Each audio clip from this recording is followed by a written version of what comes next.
తల్లిపాలతో అలర్జీలు దూరం. తల్లిపాలు చేసే మేలు అంతా ఇంతా కాదు.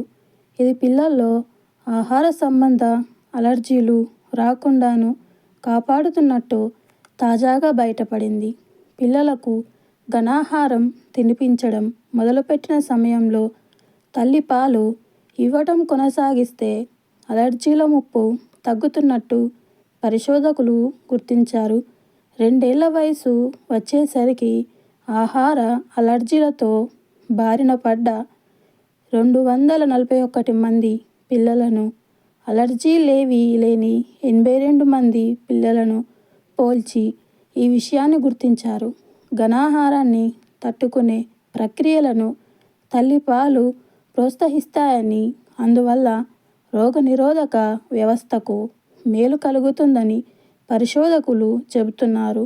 6 నెలల్లోపు పిల్లల పేగులు ఇంకా అభివృద్ధి చెందుతున్న దశలోనే ఉంటాయి కాబట్టి ఆలోపు ఘనాహారాన్ని ఆరంభిస్తే వాళ్ళు తట్టుకోలేరు. ఇది ఆహార అలర్జీలకు దారితీయొచ్చు.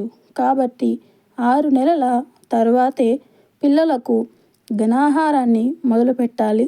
అప్పటి వరకు పూర్తిగా తల్లిపాలే ఇవ్వాలని నిపుణులు సూచిస్తున్నారు. మరిన్ని ఆసక్తికరమైన విషయాల కోసం మా ఛానల్ని సబ్స్క్రైబ్ చేసుకోండి.